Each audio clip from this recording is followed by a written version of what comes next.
All right, welcome everybody. This is a super exciting session. Welcome, Carlos. Welcome, Devontae. Sorry.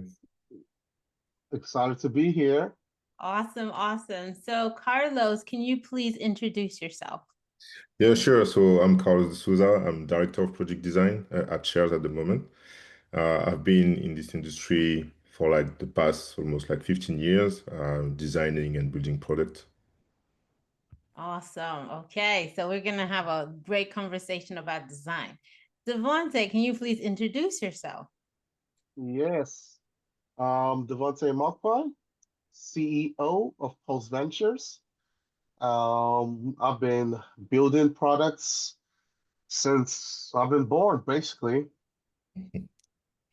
Nice. So you came straight out the womb, just building products and directing Just, people. So, just, just ready to, just ready to give that shareholder value. oh, I love it. What I heard was that your first phrase was shareholder value. So, I'm glad to Not hear screaming. Shareholder. it. That's how it came out. Okay, so today I'm really excited because we're going to be talking about tech and product. Oftentimes, tech and product are button heads, which is kind of similar for me, marketing and sales. We need to figure out how to work together. So let's start with the first question. Why is it important for tech and product to learn how to work well together? And what happens if they don't learn how to work well together? So, Carlos, can you start? And then we'll go to Devontae to answer. Yeah, sure. I think it's really important because ultimately it's the two teams that will really, really build what people will actually get into their hands. And I feel like me coming from, an experienced standpoint, that's really what matters, right? You could argue from a business standpoint as well, right? Like it's the value you're providing to people that'll make your company valuable. And product and tech, those are like the two teams that really, really come together to build that value. So if they are not in sync or if they're not working properly together, you can end up with a product that is not there, right? Or value that gets missed, or quality that gets missed, and it's a problem for again users, which is a problem for the company. So that's what I believe, and that's also what can happen if they're not in sync. Okay, so Devontae, do you agree? What are you thinking there?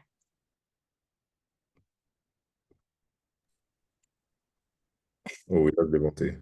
Devontae, did we lose you? Do you agree that product and tech need to work well together? Is that right? Am I back? Things Yes, You you're start to back. drop at the right time. Yeah, no, I mean, I'm fully agree there. The every time that I've seen product and tech out of sync is where you see disasters, where you see that kind of missed deadlines, missed opportunities, or just when things are built that the customer doesn't really want. So yeah, product and tech need to really work together because at the end of the day, what is created, that's what actually gets created and born. Um, no, like a Okay. father and mother. Okay, father and mother. All right. So you've both admitted that you need to work well together. So now, just between us and the hundreds of people watching, um, what would you say is the most important? Tech or product? We're gonna start with you, Devontae. Tech or product? What's most important? I mean, this is like asking this. If the foundation or the architect is more important, you can have the greatest architect, but if the foundation isn't there, everything's going to crumble at the end of the day. So, uh, if tech is not building you something strong that's ready to last forever, then you don't really have a product at all. So, I'm not going to say that tech is the best, but It's kind of. All right, Carlos, can you respond to that? He said foundation, he said architect. Please tell us. No, I think there's many things where we can lock on and things we can disagree on. But to me, part of what I was saying on the first question, I don't think there's one that is more important than the other. I think if you miss one, like the whole product, hence the whole company kind of like crumbles. Um, I think Devontae has an interesting point about the architect and the foundation. You could argue, okay, it's fine, you have like great foundation but like, if you don't know what you need to build, then you're building something and then you end up missing the mark as well, right? So I think there needs to be a combination in the way, both are actually working, and making sure that the output ultimately, and we could go beyond, those both teams, right? There's like, business team, strategic team, there's marketing team, and so on. But if there isn't that synergy that just makes the single output out there relevant to their target, then it's a miss for the company. So for me, it's not that one is more important than the other, Mm. but it's that in both, their roles, they play like a crucial part, and it needs to be again synced. Mm, I okay. do understand that. Could I just have a rebuttal real quick? I mean, I do get that. That is true. There was one thing that you did say, that if you don't know what you're building, you would be building something wrong. And I just think like this. If you build a house, like if you ask to build a house and somehow you end up building a bridge, either way, it's worth millions. So you got to listen. That is what tech is here for. We're Mm. building something one way or another. All right. And there are people who live on And bridges and under bridges. So I guess it kind that's of what is a house, I guess. Is that what you're trying to tell us? that's what I'm saying. Sometimes you go for a house, but what people needed were a bridge, and they just Mm, didn't know it. And that's where mm. tech comes in. Ooh, this is a very interesting. Okay, so now I want to go on to Carlos. I want you to respond to this first, like because I'm already getting this vibe. But do you ever Yeah, feel like the tag team they don't understand, like there's some misconceptions they have about the work that you do in products? Do you ever feel like that? And if there's some misconceptions, what do you think some of those are? yeah, I think that there is a little bit sometimes. Too, actually, if we really think about what Devontae just said, right? There is this notion that ultimately, if you're building a product, there's like a lot of tech involved, and if you don't happen to build what you intended to build in the first place, you can always, find value in, the code base in the infrastructure, and there's always something that is almost valuable, right? It's more tricky from like, oh, like, there's this product thinking thing or this design thing that we can kind of like sold, like kind of like sell for part or something like that. So I do agree to that extent, but also I also think that people, when they join a company and they're attached to a mission and a problem to solve, if they really want to get deep, like they don't see it that way, right? It's really about like that problem that you want to solve and seeing this, coming to fruition. So I think there's this misconception a little bit about like, okay, tech is maybe a little bit on top of it because, push comes to shove, at some point, we're the most valuable part. But I think again, yeah, it matters, right? Like, if you're really attached to a problem. I think the second thing is because, technically or in practice, it takes more time to architect and like code something that it takes to kind of like think about it and design it, right? In most cases, sometimes not, but in most cases. And there, engineering will often have that thinking that, hey, because it takes less time, in practice, that it's actually easier to do. But it's actually not the case. Um, it takes a lot to be able to think right about a product and to design this product in a way that will be relevant for your target before even coming to a place where you're gonna go to the technical part, right? And I think that's a misconception that I found like often. And sometimes if it doesn't come like that in meetings or in gatherings, it's just like an underlying thing that will just, give that prism or that perspective to some of the discussion that you will have with the other party that makes it constructive or not, if it makes sense. So Mm. yeah, those are like the two misconceptions, just to poke back at Devontae a little bit, but one that I've seen more often, part of like, my collaboration as a product person with the tech team. Hmm. Okay. That's really powerful. Like this idea that maybe it takes less time to design, it doesn't mean that it's easier.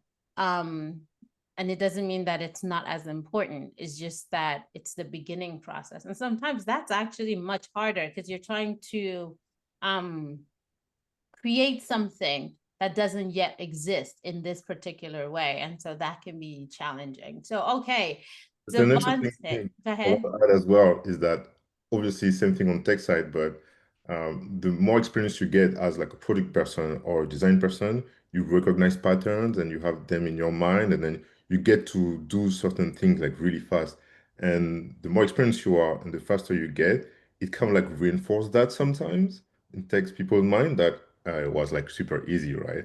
Whether, tech often, even if you want to move a single thing, there's a lot of like infrastructure and processes that are like in place to make it happen. And if it was going fast, you see a lot of pieces moving and you see a lot of like risk associated to that. And it just feels like, more like, like tricky there, right?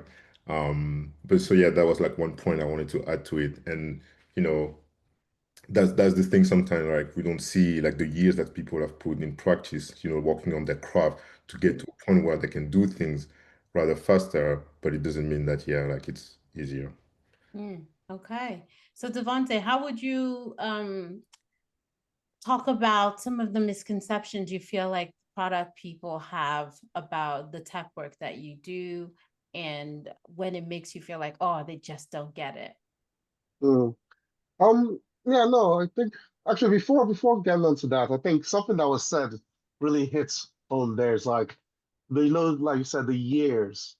What they've said, it takes it takes 10 years to become an overnight success. And I think this is one of the things that to be on the product side for this one, where coming onto a blank canvas and then just thinking of something that wasn't there and figuring it out in the right way to be able to then create, you know? And that's, I think, the misconception that you said about on the tech side really does hit home on that point that when you don't understand that process, and then you don't understand that it's 10 years of building and failing and all of that to then be able to come up quickly with this idea because you now know kind of a general way forward. And then tech people obviously build the thing, and then they think that the misconception is that, oh, it's a dream, like it's something that, and so I do get that because I've seen it from that side. Um, but at the end of the day, Mm, we just have to say product does kind of think that tech people are just over here, just pushing keys, or can just do anything that of your wildest dreams. I have seen flying monkeys going across the screen, and they just said, "We want this now." And you just give us coffee and say, "Get on it and let's go." But we're artists too. Deep down, us tech people are artists, all right? And sometimes we would like to think, mm, not much, because that's the hard part. But I just feel that it's misconceived that we just sit there and just type the whole time. mm. Mm, That's true. I've seen that as well. And I think it's something that we need to be better at, like product people. But I also recognize that sometimes it's, a bigger problem that comes to, culture in the company and also, like the pace that you have to set to be successful. I've been in companies where we will be in a place where, okay, revenue is fine, and then, we know the problem we're solving, business is going, and then we have space to build things and we have more time and more engineers are involved even in the not even the ideation process where we're like, okay, what would be the idea, but like understanding better, their users, their pain points, being part of like, research, studies and so on, so that they could kind of like, feed from those insights and, give meaning also to the keys that they push, right? And the Mm, thing that they build.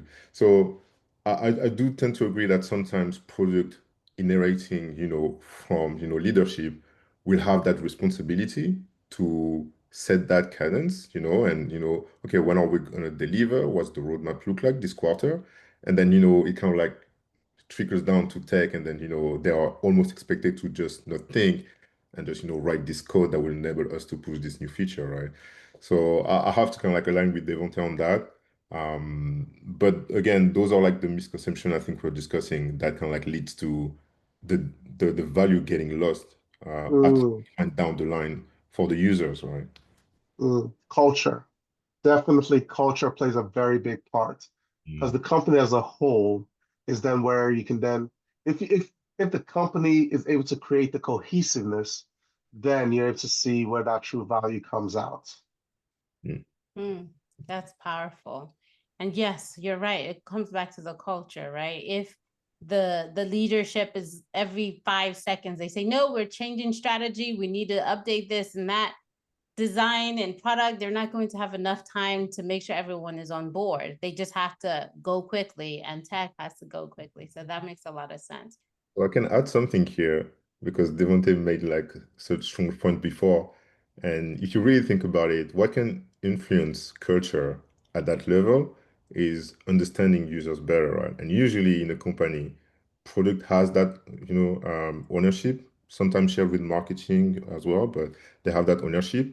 And I feel like that's what kind of like, reinforce and triggers down at the end is that because you understand better, now you can position yourself better and you have less of those kind of like throw on the wall and see what sticks and then like changing your priorities and strategies all the time. So you could argue here that product is maybe most important. Mm, I love it. We keep product coming back one. to this point. Product one point. I see it. Okay, okay. Let's talk about outcomes.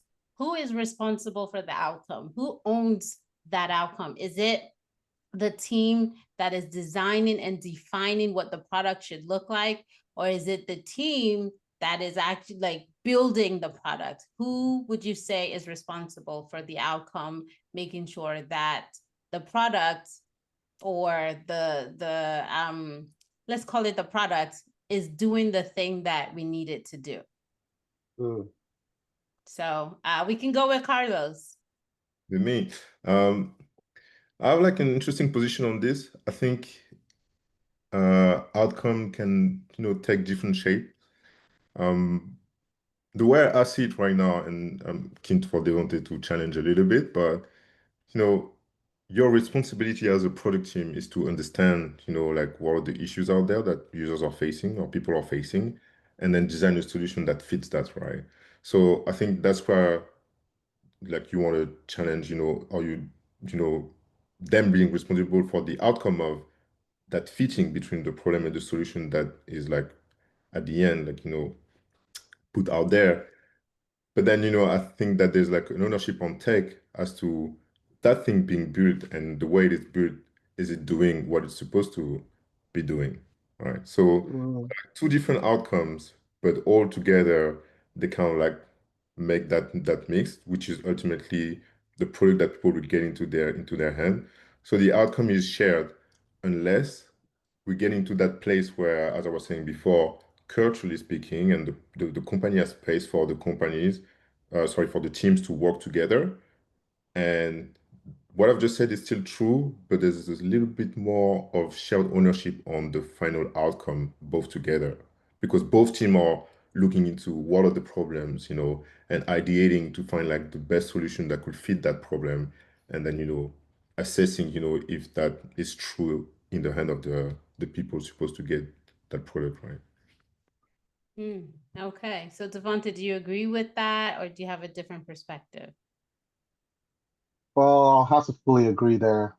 Um, I just have to. No, with the outcomes, this is one of those things that there's never, it's got to be shared. Everything, all outcomes is shared with the whole company as a, as well, because it's product comes up with the idea, tech builds it correctly, hopefully, and then markets it the right way to the right users, and business had the right problem in the first place. And that's one of those things that it needs to all kind of align for it to then for the outcome to be what you want. So if any part of the chain is broken, um, you will not necessarily get the outcome. Sometimes there's outliers, and some people get better outcomes than they did expect. But usually, any team, any broken chain in the organization can mess up anything that's good. Because if tech had bugs, then now the user didn't use it well. If marketing didn't choose the right segment, then it looks like it was failed product. If business had the wrong idea, then nobody wanted it in the first place. So it takes everyone to share the outcome. Okay, so I want to just piggyback on that and talk about alignment, because you said everyone needs to be aligned. So can you share an example of a time, of course, don't name names, where there was misalignment between product and tag, and it affected deadlines or it affected the budget or something like that? So Devonta, can you share that? Oh yeah. I mean, this is one of the classic ones. It's usually a product tech sales battle, where things are promised to a customer, features that never existed, and then that thing's got to be built. To give a solid example, I guess one of the times is when we had to build some revolutionary forms builder, and then the users wanted something that at the time could not be done with the technology that we had. And this was sold to them 6 months ago, and somehow was supposed to come to a product because it's supposed to come in when nobody even knew about it. Um, yeah, yeah, I guess that isn't really product tech misalignment, but it is. I think those kind of things end up being what breaks the customer's trust. You miss the deadline, you create something that's impossible. Um, yeah, Wow. Yeah, I think that is like tech and sales misalignment or tech and leadership misalignment, but that is powerful because that is just showing us the examples of misalignment anywhere really affects everybody. Okay. So Carlos, did you want to also share an example of that where there was some misalignment and it really impacted your ability to be productive? Yeah, I think I'm not sure if I have like a clear example of misalignment between product and tech. Often when it happens is because you're going like a little bit too fast, and if you go too fast, in my experience, is rarely because of purely product and tech. Like product and tech could kind of like sit in a room and just build like the best products in their own time as much as they are concerned. But there's like the reality of the company, and what need to be delivered, and the expectations that are set by, again, salespeople, or other like members of the extended team. So yeah, I don't have like a clear example like that, but I think there's always those times where communication is not the best. So something is missing something, like from tech, or, product doesn't, specify properly, or, design doesn't specify properly, and there's gaps. And then, at the end, it just makes you miss, the deadline because you end up thinking, oh, we didn't know this was to be built. And then, now there's like a pushback. On the flip side, I will argue, and I've been in some of those teams where sometimes, I think because we're in that set where most likely, the company wants to go fast, and then tech end up in that place where they're not expected to think too much, so they have to really, like get the code going. Now they get into that state of mind where they don't expect themselves to think too much. And now they have to be kind of like handed literally everything, and there's less, back and forth, right? Because product can miss, design can miss, we're all humans.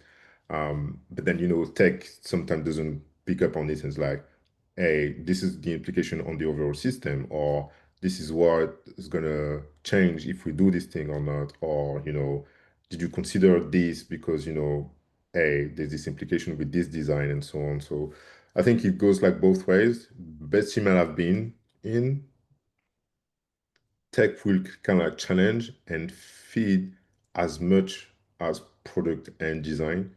And then, that's how you have like no blind side, you said. And then, like you get into that place where you can deliver on time, you're like cutting on budget and you're like much more efficient. But again, to me, the key word here would be communication. Mm.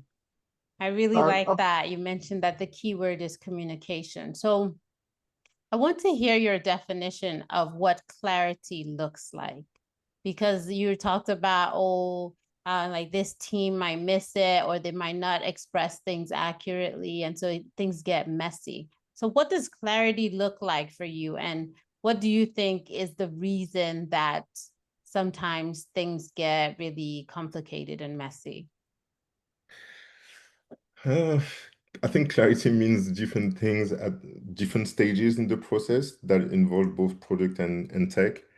But ultimately, I think clarity to me is that everything that is to be known is expressed at the best time for me, right? And usually the time where you need it. Um, what it means is that sometimes, from a design perspective, you will design and then you make sure that all flows are covered, right? You do that extra work yourself, and you have that attention to detail. Or from a product standpoint, before that, you make sure that your product thinking is on point, and then you're making sure that that's the right problem to solve, and you're discussing with designers and make sure that they understand, the business side of things. Same thing, right? Like, because now they have clarity and they can design the right experience, right? But at the same time, you think about, do the engineers have like all the information, at hand to be able to build the right thing, right? Anything that needs to be specified is specified, or what isn't specified is expected to not be specified. And all the flows are there and so on. So to me, that's what I see as like to be clarity. And the layer on top will be something that I don't think is always shared across like the process is, why are we actually building this? And often it is discussed before because that's usually what, product and design work for or with. Um, but then, at some point in the process, the more engineering gets involved, the more it gets less discussed. And I think it should be like that. I think that we should have that, you know, habit to always revert back to why we're actually doing things, so that engineering can even like, have that in the back of their mind, and then think about, okay, like the system, and oh, we're doing this, but doing this actually mean this thing that you don't know about deep down in our architecture, and that needs to happen as well, which will impact the time frame or like whatsoever. So I think it's tied to the previous question, but I think that level of clarity with those two kind of like levels, that's what it means for me and how it can be helpful. Okay. So when it comes to tech, can you share a little bit about what clarity looks like for you and how things get messy and that how that impacts you, Devontae. No, yeah, no, really what Carlos said about communication. Um, clarity has a lot to do with communication, and sometimes, they may over communicate a bit. Um, so you want a change every 47 seconds. You just give us a spec, and the spec changes, and the spec changes, and the spec changes. And somehow tech is just supposed to handle this at the drop of a dime.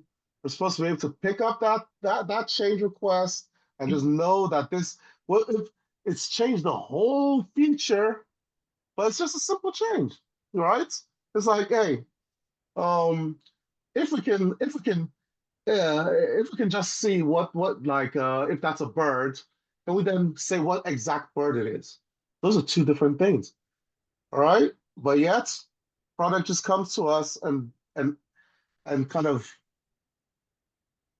brings these change of features at a time when you don't expect.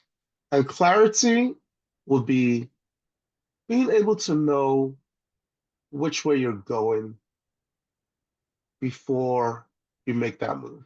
Mm. And when do things get messy?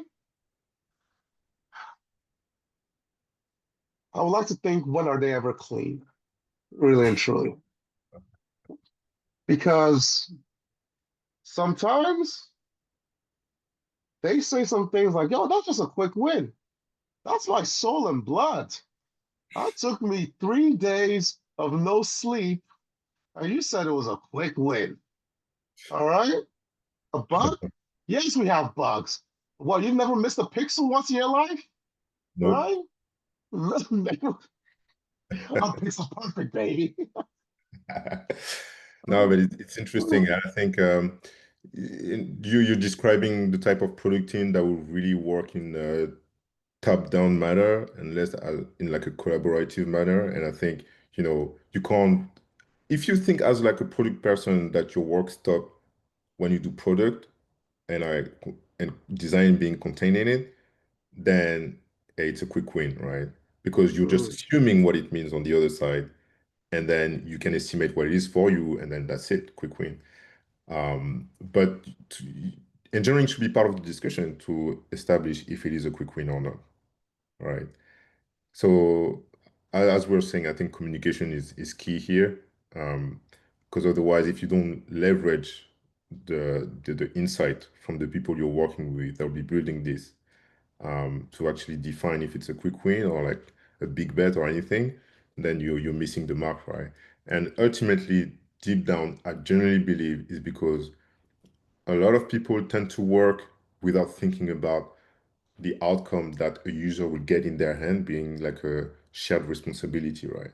They do their thing on product, and they'll do their thing in tech, and then that's it. But if you just really think about all the work you do primarily to, building it, like the research and the business talk and then the designing, that your work is like doesn't stop until what people get into their hand is the right thing, something for tech, then it's not going to go that way. But if you really think like that, now you tend to act differently and try to make sure that there's like enough communication and that you build that clarity to move the right way, because regardless of like who is doing what, all together you're building that thing, and what only matter is not what you've done within your team, is what someone will be using somewhere in their home or in their car or somewhere, basically.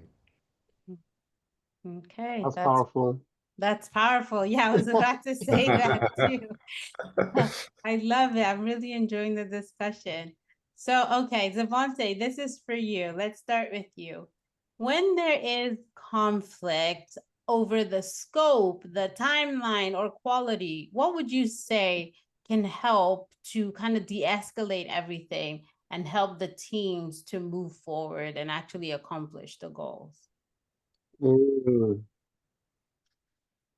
Oof.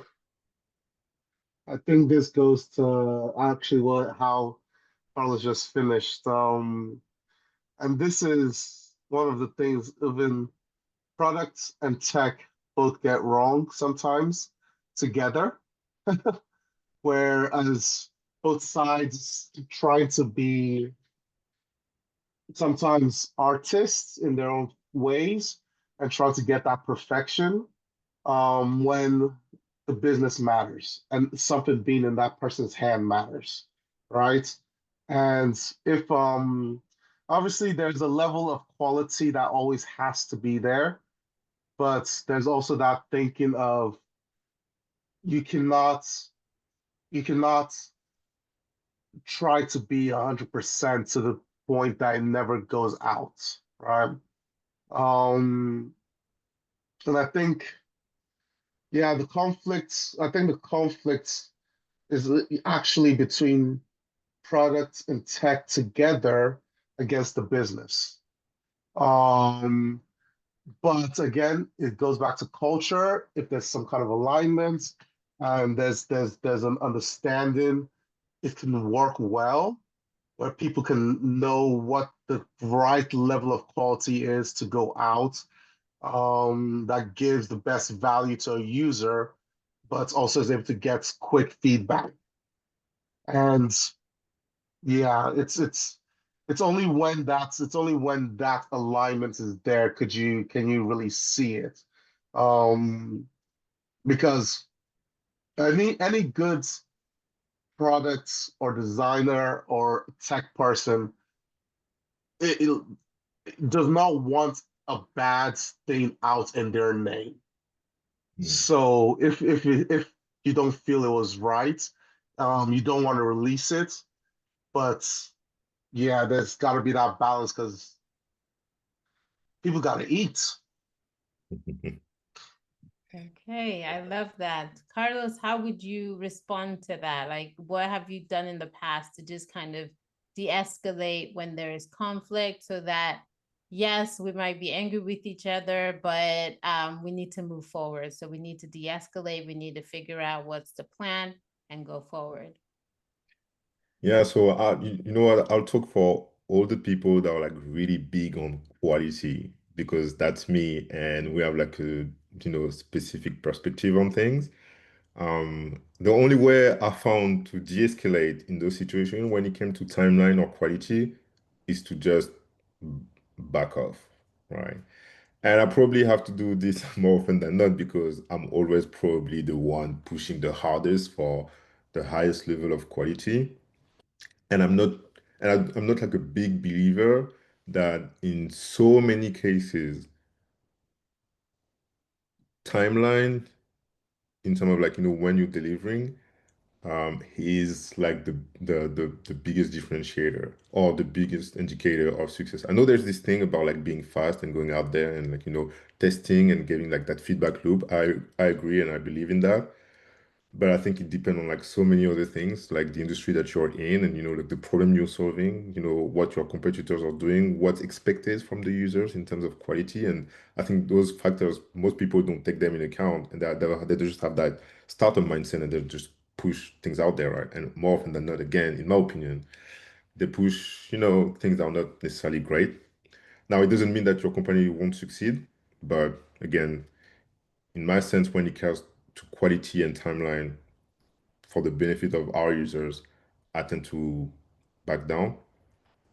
But the way I would do it is to hold people accountable as much as possible on what would be the next step then or a commitment to getting things right. Because I think it's one thing to say, hey, we can't do this, we can't deliver this too late, or it's one thing to say, we can have that level of quality, but when do you get there, right? And the ultimate thing, and again, talking for people that would really care about quality, is the culture of a company. And I think a lot of the discussion we're having turned a little bit around that theme, but ultimately it will derive from like the absolute top in your company, right? And I've been working in many companies I've seen out there, and I'm discussing with a lot of friends. There is so many companies doing things differently, succeeding that, I wouldn't argue, oh, if you go too fast, you will never succeed. That's not true. And I've seen companies going so fast that they've actually failed for that reason. So I think again, there's all those factors that I've cited before, and then culturally, what's the culture of your company and how do you need to approach this? And in some companies, delivering with the lack of quality is a problem, right? So in there, I will actually be probably more vocal or I'll be like more aggressive on those questions. But if again, like the culture of your company is not that, or when it comes to timeline, similarly, just take like a step back, give the space for the company to move the way it needs to move, but hold everyone accountable in how you reach, that kind of like North Star. Hmm. I really like how you mentioned that you can have quality and you can still move quickly, right? You don't have to say, oh, if we're going to move quickly, then we can have something of quality. So I really like that. And then it's kind of like sometimes, even though I love quality, I'm passionate about quality, I'm learning to just let things go for now so that we can fight another day. But quality is still very, very important. So I really like that. I really like this conversation about just both teams staying in sync. So have you seen like maybe there are some tools or habits that you've used in the past that really helped both of your teams to be in sync, to be on the same page and to avoid drama? Devonte, let's start with you. Any habits or tools that you've used in the past or that you're testing now? Mm. So yeah, I'll go with habits first and then maybe talk about our tools. I think the biggest habits is that definition of what done is. I think that's when there's alignment on what done is together, then it helps cut out a lot of drama. Um, and usually that then comes down to probably kind of acceptance criteria and that level of quality that's enough to go out in a first iteration. And then it's one of those things again where it then comes to yes, when it comes to the tool, which really helps that level of quality, stay pretty high. I think Figma, probably one of the best tools that have combined design, product, and tech together because you can have a very high level of like if a developer can see exactly what's going on, it's harder for them to then create the wrong thing. Um, and Figma keeps working very hard to really break that divide and make it almost like handing it as a piece of cake to the developer to build. Um, and actually, this is like I was thinking when we're talking about um quality and that kind of moving fast. Figma was one of the people who went the full opposite way. They took 5 years to release anything. They did not go for any lesser product. They knew what they were going for, they knew what was needed, and 5 years before their first release, and then took the world by storm. So Yeah. it is very nuanced, this kind of quality versus speed, and it doesn't matter in your products, your market. Yeah, that's Okay, I love it. And I love using Figma as well. Whenever I'm working with the tech team, creating like landing pages or something like that, I'll just say, this is exactly what I want it to look like. Now you go do the magic and figure out all the coding stuff. And then they're like, oh, this is great, as opposed to trying to explain it with words. So I'm in agreement with that. Carlos, do you want to respond to that about like habits or tools that you found to help so that everyone is on the same page? Yeah, it's it's interesting. I'm trying to find what will be a replacement from the way I used to be working with tech. So far, I haven't really found it. I think Figma is like a great platform, but in my opinion, and I'm an old guy, but nothing really beats the time where we were all sitting in the office and I'll come to your desk and I'll show you something I'll be like doing about or discussing, hey, there's this product idea, this feature, like how do you think about it? Like, is that something that gets you excited? Or it happened for me sometimes to sit close to an engineer and watch him code. like, and the stuff we were discussing. And I learned so much about what it means to actually design for someone that will code after. And that kind of like, like magic happening when we're all like in that room, kind of like, making things happen. So to me, like if you think about like my North Star in terms of like habit, it's more that kind of like, like fluid way to kind of like make things happen. I've never found something as good at that, but not to say that, remote doesn't work or anything like that, right? Not at all.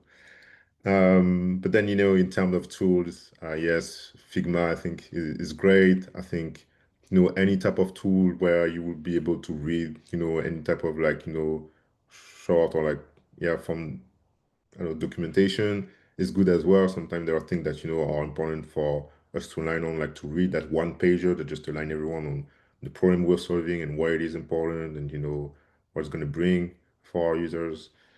And yeah, like stuff like that. And then any tool that will enable like constant communication. Sometimes Figma can be limited about comments and so on. So a Slack or a team or anything. That to me, like those three things, they're like enough to kind of like, um, ensure like the best, like work between those two teams. Mm. I really like that. I love the idea of everybody being in the room. Maybe we have some snacks and we're just there and we're moving post-it notes around and we're just kind of like, okay, Yeah. what if we put it here? What do you think about that? And nothing beats that like body language and everybody's just vibing. So I think that makes a lot of sense. It's Um, 2025. All right, this is all I'm saying. No office is better than my office. I don't know why. We gotta be in our room together. We've got Fig Jam. I can move some post-it notes around on Fig Jam, all right? All right, don't try. I see you, big business, trying to bring me back into the office, trying so that I can buy some Pret sandwiches. No, all No, right. but it can definitely work. That I know it can, and we're doing it even with my team at Shares currently. But I think maybe I'm romanticizing like a little bit. I'm like more like startup, like Silicon Valley, kind of guy. But I think me, because it's my passion and I love to build product, like having those discussions and what if, and then what that, no, that wouldn't work because, no, but and what about that? Oh yeah, and what that? And then starting designing and crafting Mm, stuff and spending like a night that wasn't supposed to be a night, and then ending up with something that there's just like something that excites me about this that I can't reproduce, you know, online. online. Yeah, Nah. but it doesn't Okay, have to you happen know, all the time. no, man. I'm an old guy as well. I'll have to go with that. There is that thing where, those pizza, and you guys were just going in those late nights, and you both know that you should have gone home. That there's no reason for this, and then somebody just there's that breakthrough idea, that breakthrough that like it's 2 a.m. and you just like somebody just did something or just came up with something, and you're just like, aha. Yeah, Now, if we can all do that in my office at home, everyone come to mine, I feel like that will be very, very amenable. Then please leave orderly through the front door when I'm sleeping. That's all I'm saying. Oh, yeah, I love it. I love it. The 2 a.m. when you don't have to think about any responsibilities at home or anything. You're just focused on salt. And then you're like in the flow of everything. And you just get that eureka moment. I think that makes so much sense. So let's talk a little bit about maybe people who are watching or listening to this who are the founders or the leaders of their organizations. What would you say, what would you recommend for them to do so that they're able to set the tone where the tech team and the product team, they work cohesively, they work well together, they work as partners, not as opponents. So Devonte, we can start with you and you can tell us what you think are some ideas there when you're leading these people with really strong ideas and strong opinions who are passionate about the work that they're doing. But you also want them to work well together because as we started in the beginning, when we work together, we can do something even better. Mm, I think that we've been saying it all the time, but it's that culture, right? Culture and communication. And it takes the wider business kind of understanding um how product and tech works, or how the art of it. And I'm trying to understand timelines a bit more. And I think that'll make that cohesiveness that little bit better. And allow product and tech not to fight each other. Because when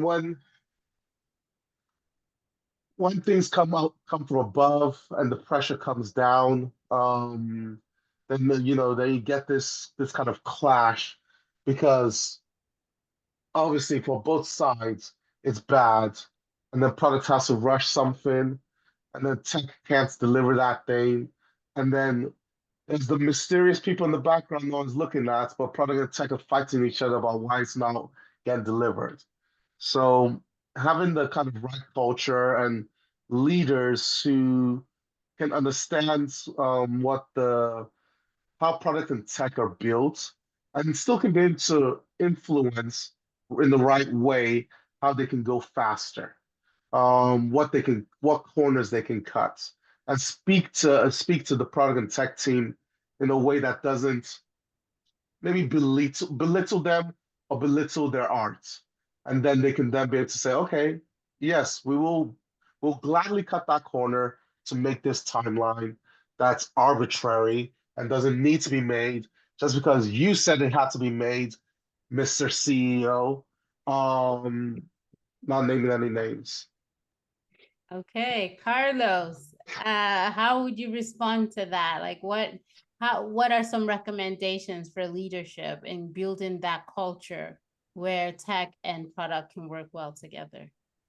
I think what Devontae said make absolute sense. A lot to do with the culture. One thing I would maybe add to is it doesn't, depending on where you are, because sometimes in company there's like many levels. Like if you're very at the top, yeah, really work hard with, others, that, other leaders from other organizations. So let's say, a director of product and a director of engineering, to kind of like have that kind of like coordinated way of like moving and like discussing those things, and make sure that it trickles down, right? I think if you're like below that, things can still happen.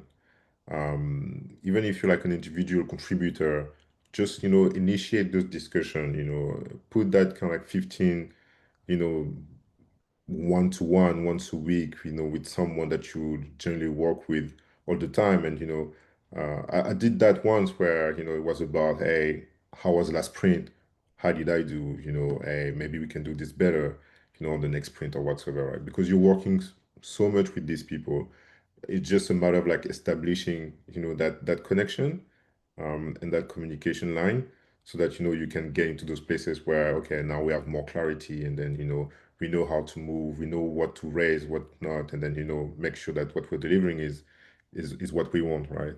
And then if you're like really that individual contributor that's just like parked in a squad somewhere, and you don't have like that much power to influence the overall organization culture, still try to do it with the people that you're working with all the time, and revert back to your line manager, and show how it improved the way you guys were working. So let them kind of like buying into what you're trying to do, like the changes that you're trying to bring. And then it can kind of like go back up. It's harder. I think it's the responsibility of the leaders to initiate that cultural change if they don't have that.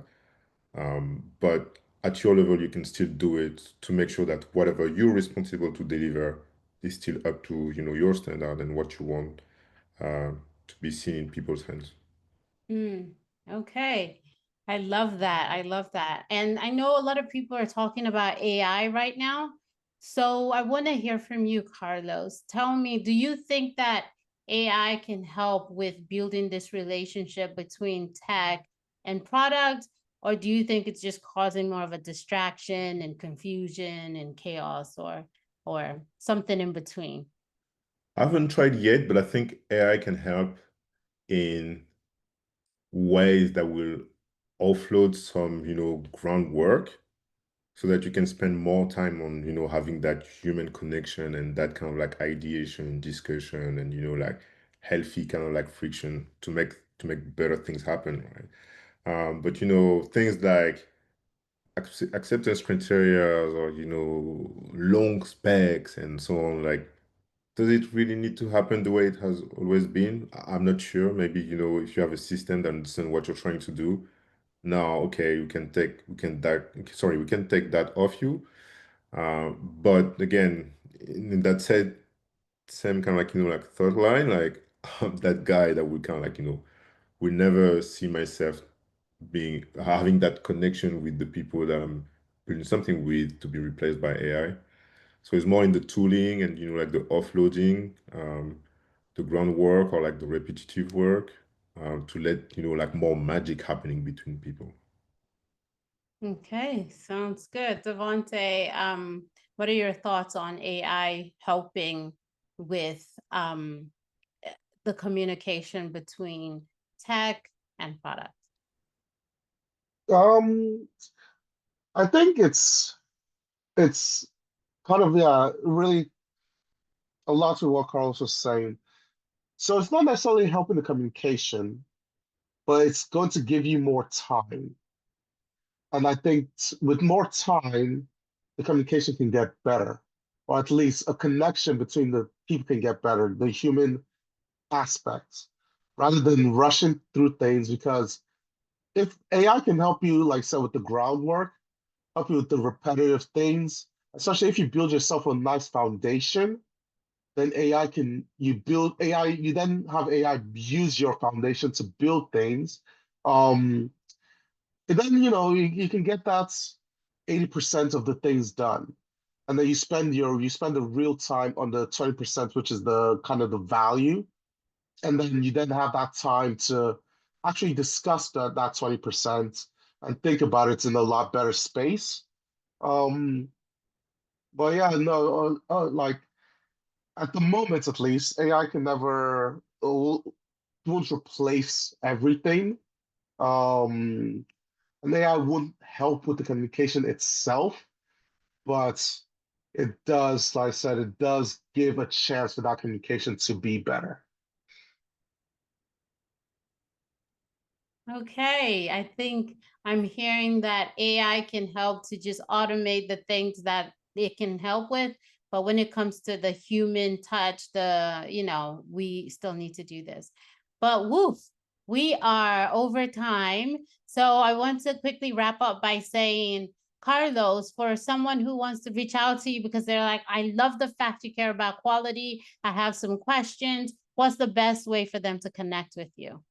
Yeah, on LinkedIn, Carlos de Souza, they'll be able to find me, working at Shares again, as I've mentioned. On Twitter, out Carlito2S, they'll be able to find me there as well. And yeah, happy to answer anything, ping back or, help them with anything. Awesome, awesome. And Devonte, what would be the best way for people to reach out to you? Yeah, anytime, LinkedIn, Devontae Mokpai, day or night, I'm on there scouring for the worst product ideas or product leaders, supposedly saying their thoughts, spewing it out, and me being the savior to make sure that people know what's real. I take that time on LinkedIn, where you can find me, Devontae Mokpai. Well, thank you for taking that time and saving us, I guess. Well, thank both of you for your time. This has been such a great conversation. I really appreciate you. Thank you. Thank you. It was amazing.